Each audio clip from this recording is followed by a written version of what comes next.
Welcome to Interview from Mexico. I'm Laura Carlsen, and I'll be your host as we look at cutting-edge issues with the men and women who know them best, here on teleSUR. Nuestro México puede cambiar. De aquí a Los Pinos.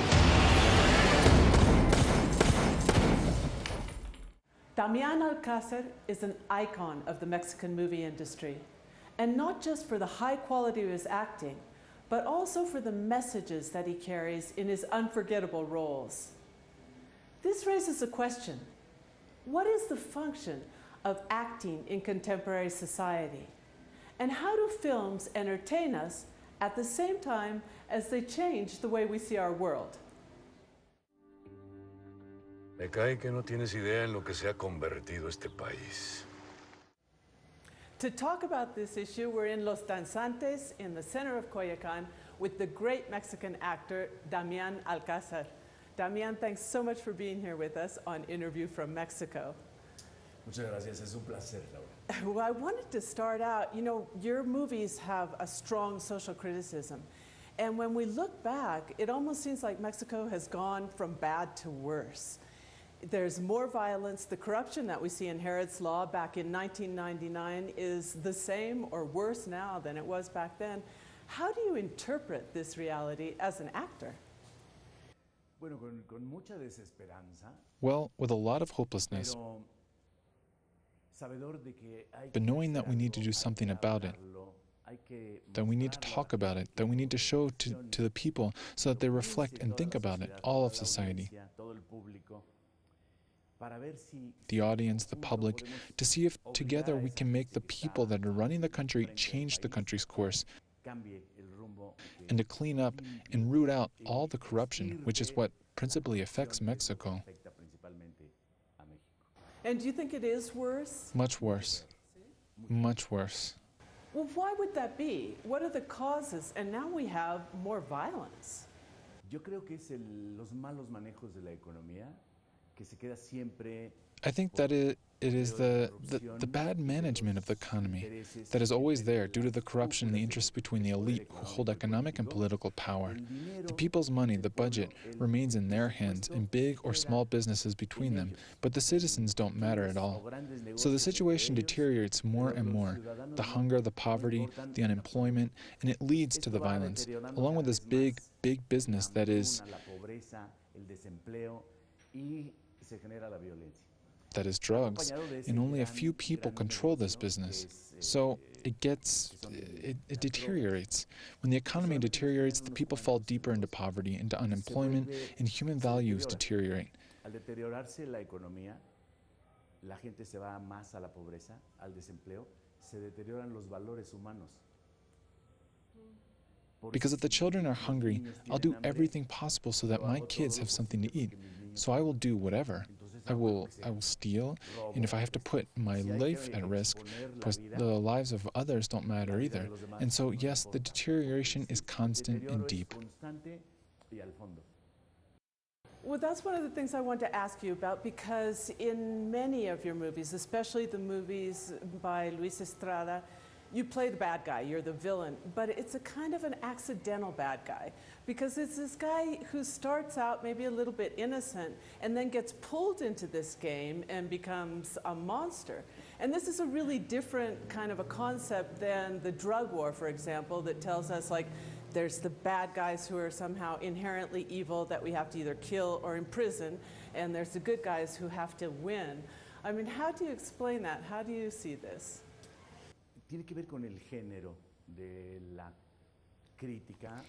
It has to do with the critical genre, which is satire or black comedy. And so we have to explain through this medium that the character is a good person, but he is captured, co-opted by the system. Para tener más simpatía. To create sympathy? No exactamente para entender más, para explicar más. So that it will be better understood, to explain the problem better, and also to have evidently a festive reflection, because otherwise it would be a tragedy. It would be to see the reality like in a documentary film, that no one no one wants to see. A documentary film about violence is horrible, scary. So we need to see it from this perspective, festive, happy, of a comedy, to be able to later reflect on the situation. This is the genre in the theater, and if you can even talk about genre in cinema, it's a little difficult. But that is the position of the director Luis Estrada as a creator. It has to be a caricature so that the people get hooked, and later they find out what's going on. So it's like the absurd fall of the main character, como la caída absurda de ese carácter. And the use of humor is also something that's pretty constant in a lot of those movies. What's the role of humor when you're up against this terrible situation that you describe? How does that reach people in a special way?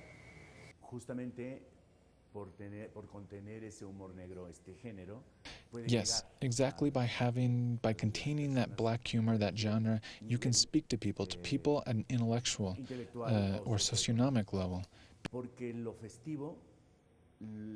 Because the festiveness, the joy of the comedy makes people get interested, and they want to find out about the caricature, and they're seeing, and they start to reflect on it. If we don't do it with black comedy, if we did it as, quote, reality, it would be too scary. You couldn't stand watching a murder. It has to have black humor so we can laugh about the situation, which is horrifying. That makes you reflect, but it makes you take it all in. That is what art can do, nothing more.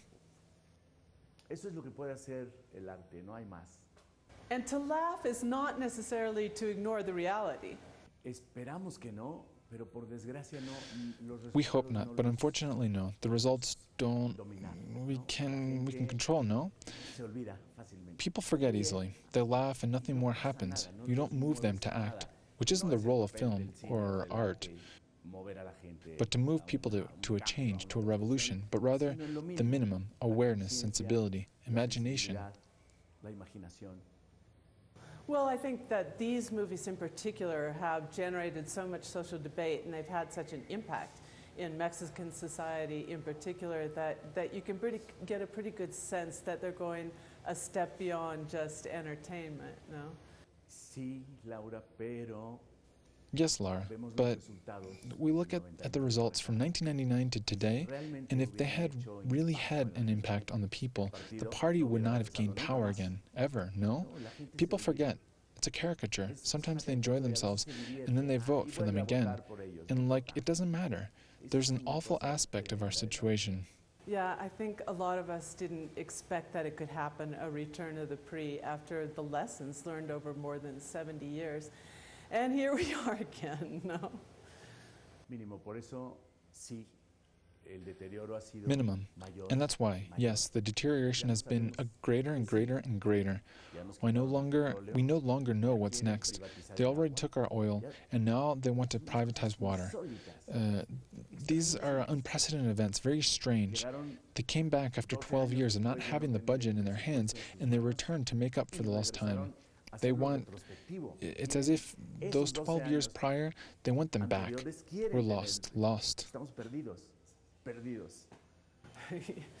One of the points of when you choose your roles, you look to see how you can combine this entertainment and the message, and you're very selective in the roles that you choose. What do you look for in a new project? Normalmente, los contenidos son lo más importante. Normally, the content is the most important thing, the content of the story. After that, the casting. Who are the sponsors? Who are the actors?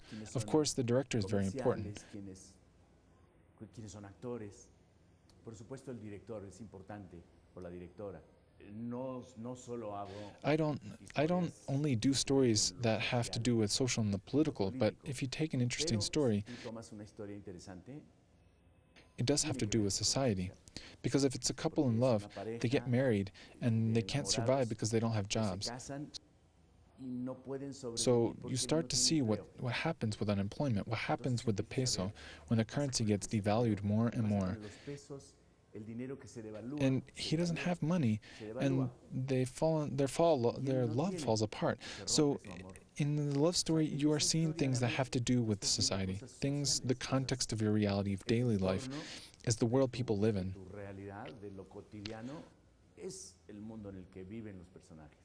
Damián, vamos a una pequeña pausa. Regresamos en un momento.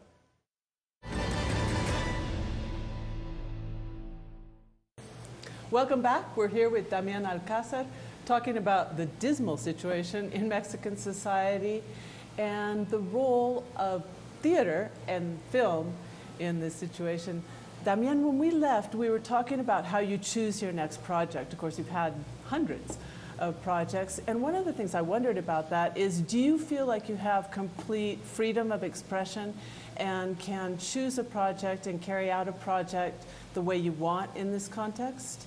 La libertad de expresión le pertenece al ciudadano. Freedom of expression belongs to the citizens. What we all need to do is exercise it. There's something worse than censorship, which is self-censorship. That is worse.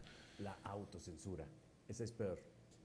Y pasa muchísimo por temores antiguos de una sociedad que no crecía. Due to old fears from a society that didn't mature, a paternalistic society. In certain aspects, the world, the global context, has made it so that this has been modified some, has changed it.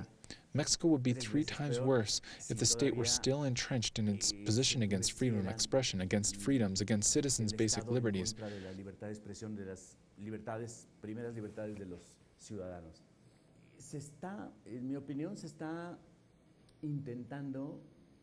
They're trying, in my opinion, they're trying to return this dictatorship, closed, omnipotent, well, violent against the citizenry. Violenta en contra de la ciudadanía. You think the attacks on journalists that we've seen lately have to do with this return to a stricter situation? Sin duda. No es un asunto personal en contra. Without a doubt. It isn't anything personal against a man or a woman. It's to try to stop people from seeing the filthy ways that they're running the country. I'm not saying that at all, but there are a lot, or, well, what they're doing, it seems a lot of people is this. No one can resolve this issue. For example, the governor of the state of Veracruz. If he isn't responsible, well, then he's useless. He can't stop it. It's not him, it's a group of people. It is the anomalous situation of the whole country, the deteriorating situation of the whole country. It has to do effectively with the war on drugs. The war on drugs allows the government to persecute certain people. La situación deteriorada en todo el país tiene que ver si efectivamente certain people, because many narcos are not actually persecuted because they are accomplices or they are part of the business. Porque muchos narcos no son perseguidos porque son cómplices o son parte del negocio. They persecute certain people, but the same war on drugs allows a war on social movements, against the people, against grassroots activists, and it all gets mixed up in the same dreadful pot of violence of the state against citizens and against certain groups of citizens. Espantoso de la violencia del Estado hacia los ciudadanos y de ciertos grupos de ciudadanos. So in the name of the rule of law, we actually have more impunity than ever, and that's a message. A lot more impunity, a lot more impunity, a lot more cynicism, a lot more, what can you call it? Because shamelessness and cynicism are synonyms, right? So it is terrible because now... And nothing ever happens. Nothing happens. The people don't respond, period. We're going to win again in the elections, and they keep winning. It's really... And the people don't respond. So I do feel like they're going to get more and more controlling, and they tend to. They tend to have the base to have another 80 years in power, these same people.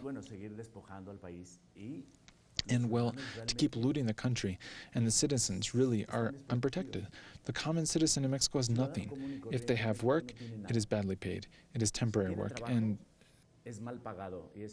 there isn't support anymore. There isn't like what the teachers had before, for example, that when they stopped working, they had something for the rest of their lives. That doesn't exist anymore. There isn't money for that anymore. The money is used for certain people that are all in the power elite, in the spheres, the economic spheres and political power. Citizens have nothing. Well, one of the things that you've said in the past is that an actor, you should and you take on the role of carrying the voice of those who are not heard, those who don't have anything, as you say, within this society. If you could portray any character now in this situation, what would it be? Tengo la idea de hacer una historia. I have an idea that I want to do, a story. Pueden levantar un proyecto como este. Los connacionales, los mexicanos, I'm looking for directors that could put together a project like this about our fellow citizens, the Mexicans who are executed in the United States. No resueltas en su lugar de origen. There are people who leave the country for needs that are not met in their native land. They leave in search of a new possibility. Many of them find it through getting work. Many others don't. They find themselves in a hostile country with a totally different language, with citizens who, in a hostile movement, are also hostile against immigrants. They're hunted, put in jail. They're beat up. The migration police are terrible, no? And they lose their lives, and they even break the laws of that country in self-defense, as the victim becomes a victimizer.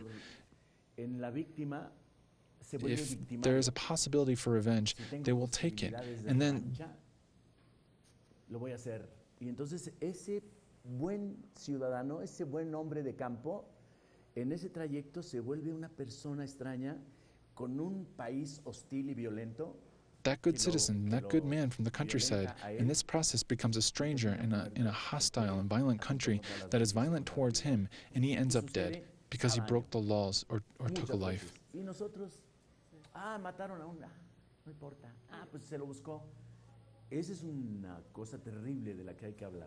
This is a really dramatic situation, and it's practically invisible, and then they're up against a death penalty that doesn't exist in Mexico, and that shouldn't really even be applied to Mexicans. Well, we'll go to another pause, and we'll be back in just a moment.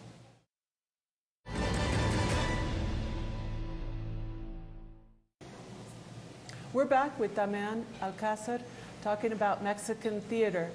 And one of the things that I also wanted to ask you is there's some people that say that Mexican cinema is in its zenith, that it's in one of its best movements, and then there's other people that say that it's practically on its deathbed. How do you see it?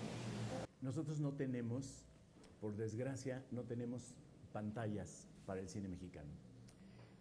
We don't have, unfortunately, we don't have screens for Mexican cinema. Since the period when the neoliberals came in, the cinemas in all of the cities throughout the country ended up in the private sector. Before, film was subsidized. 80% came from the state and 20% private, something like that.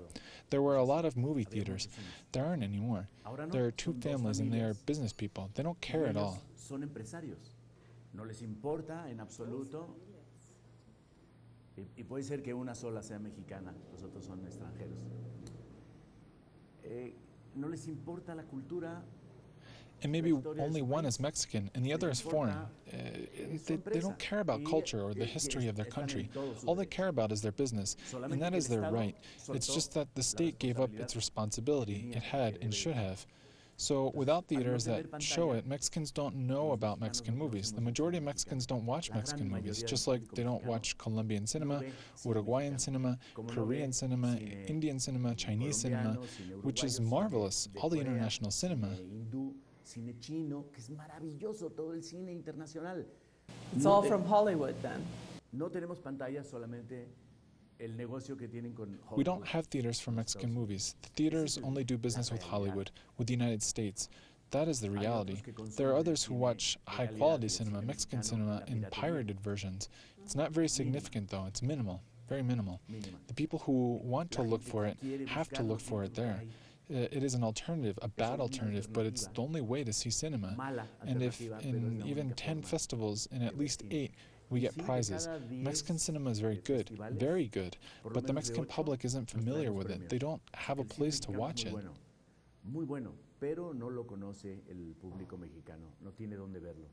What would have to happen for that to change? More government support? Por supuesto. El Estado no puede desentenderse de su responsabilidad. El cine es parte de la cultura. Of course, the support. The state can't relinquish its responsibility. Cinema is part of the culture of the people. Yet we need to support not only the production, but also the exhibition, if they had it. And it's very simple. It's really very simple. 2 or even one screen in every cinema complex with 7 screens. One screen for Mexican cinema and another for quality cinema from the rest of the world. With that, the people who want to see American comedies, whatever, can do so. But they also have the possibility to see a Chinese movie, or a Mexican movie, or a Colombian movie, or an Uruguayan movie, which are marvelous.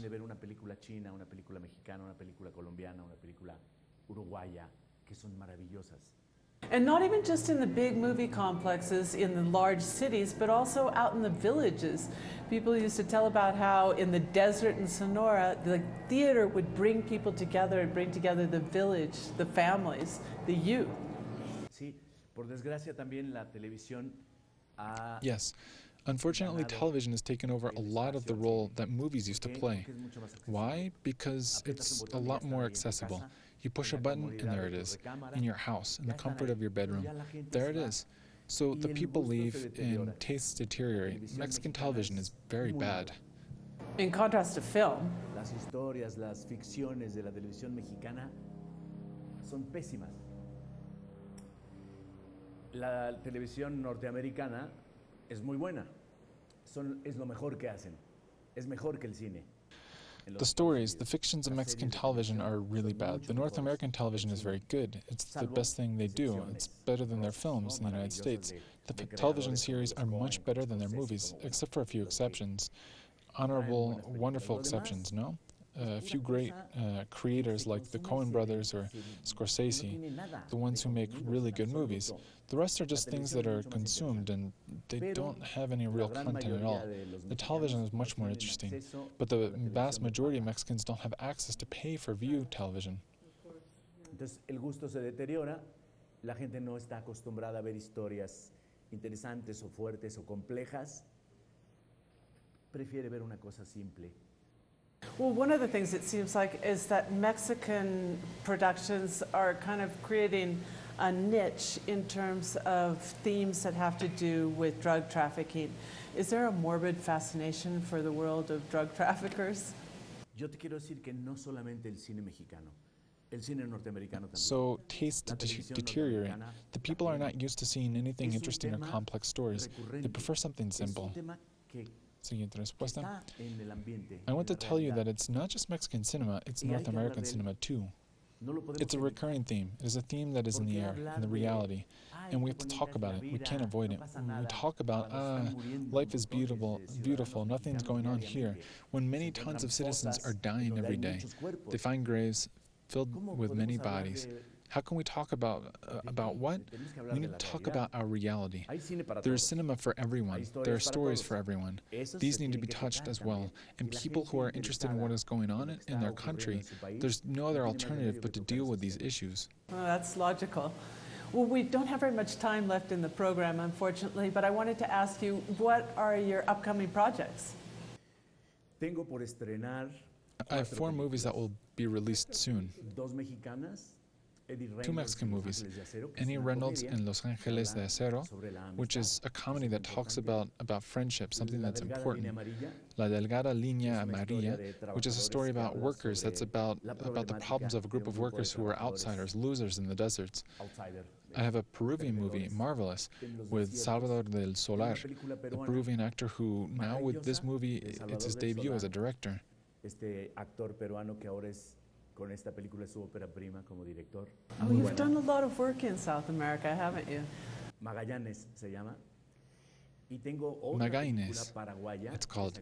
And I have another Paraguayan movie that just came out a few days ago about the extraordinary guitarist, the most important classical guitar composer in history, Mangore, Agustín Barrios Mangore, who was Guarani. It's there. That's what it's there for, and that's what the internet is good for. He's on YouTube. If you search Mangore, you will hear something extraordinary. That nobody's ever heard of. Que no se conoce. He isn't known. I discovered him, they rediscovered him, let's say, in the year 1968 to date. But he's marvelous, and I got the opportunity to play this marvelous character. Well, that sounds great, and we'll look forward to seeing all of those. Damian, thanks so much for being with us on Interview from Mexico. Un placer. And thank you. We'll be back next week on Interview from Mexico.